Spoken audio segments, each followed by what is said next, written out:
Hey everybody, today we are going to talk about budgets. Don't shut me off. Please, don't do that. We're going to talk about budgets. Okay, so I'm wearing a Life is Good shirt. I needed to make sure I could read it. Anyway, life is good. Life is usually not good when we talk about budgets. It gets very, very frustrating. So I just want to take a few minutes today and talk about budgets. So number one, I like to divide budgets into three categories. Okay, number one are fixed expenses. This is our mortgage or rent. This is our car insurance, our health insurance, things that we have to pay every single month. You can also add daycare in there, etc. The next thing are variable expenses. So this is what we spend on really kids, if you have kids. Because we all know that if you have kids, money isn't spent, it simply evaporates. It's just gone. You're like, what the heck happened to all my money? It's gone. So for variable expenses, those are the things that, you're eating out, your kids, entertainment, clothes, things like that. Things you don't necessarily have as a fixed expense, and they're going to vary from month to month. You may even have more expenses in the summer than you do in the winter because you're doing a lot more things in the summer. Maybe there's a pool membership, things like that. The last is the one-timers, and this is the thing that really crushes the average person or any person. It's the one-timer. The car breaks. You need a new dishwasher. You need a new washing machine. Oh, this unexpected doctor bill came out of nowhere, and we thought it was covered, but it's not, and boom, I get hit with that. So these things, not only the car repair, but you have a car that completely needs to be replaced, or there's a car accident and you have to cover the deductible. So all these types of things can play into those one-timers. I also include vacations in there. And one of the things that I would love people to kind of think about is if they think they're going to spend, and I'm just going to make this up to make the numbers easy, $6,000 on a vacation, or vacations throughout the year, which is a lot of money, but I'm just going to throw it out there. One of the things is trying to allocate $500 every single month, or if you get paid 2 times a month, $250 every paycheck, to try and allocate money so that by the time you're ready to take that vacation, guess what? The money is in your account. So even just doing a direct deposit and sort of taking that amount of money and putting it into a checking account or a separate account, and some people actually do it to a different bank, so that they know that it's someplace that they can't even get to it with their debit card. So that's one thing to think about in terms of trying to get money away for these one-timer events. Because I find that a lot of people have a handle on their fixed expenses. That's pretty easy to figure out. Your variable, like I said, with kids, can be a little dicey. And they say, okay, I kind of have a handle on that. I know sometimes we eat out more, we eat out less, whatever.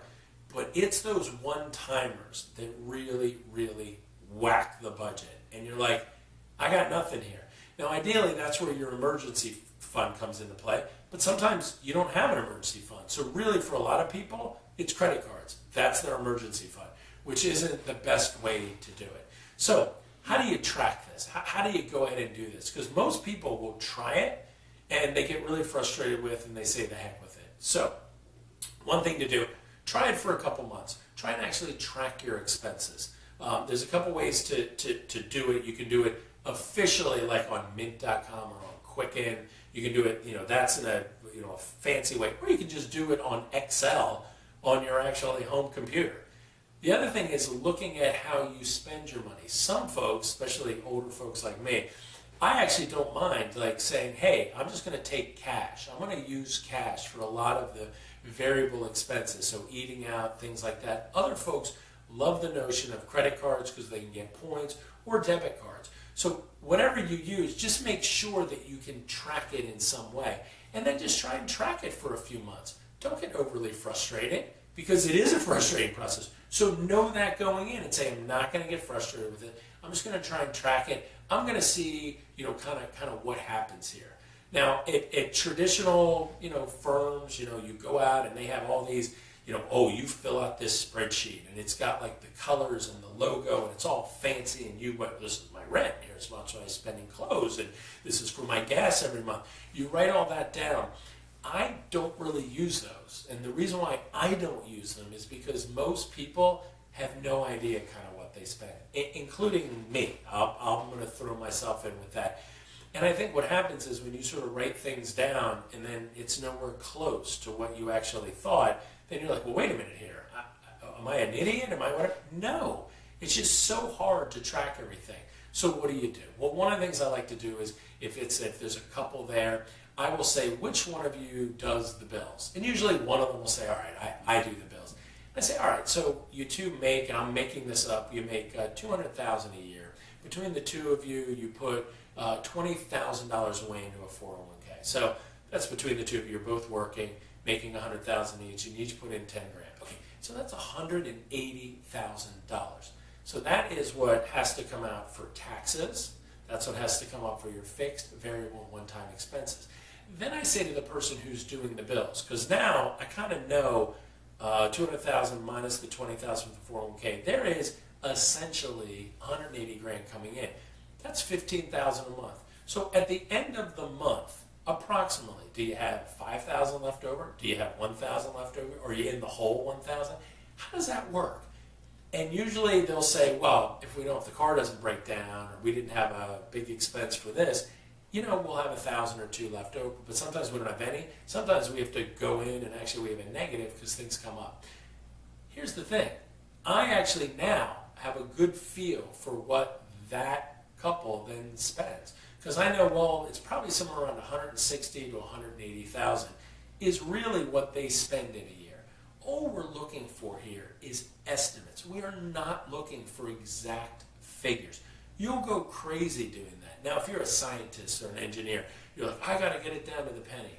That's fine, but I would urge you to not go there because you'll go a little crazy. So just trying to figure out what you spend.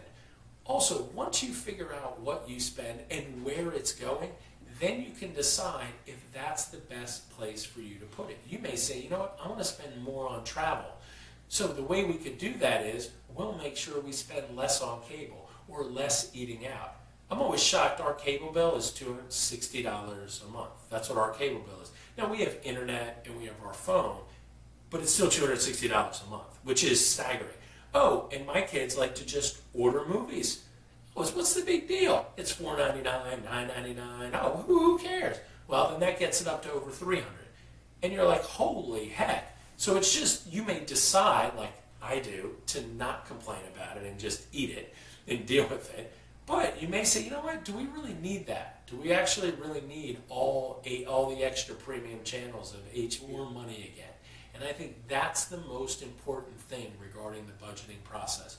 You don't get overly upset in terms of if you can't meet your goals of your budget, but you just look to say, how can I meet my goals? Where do I want to spend my money?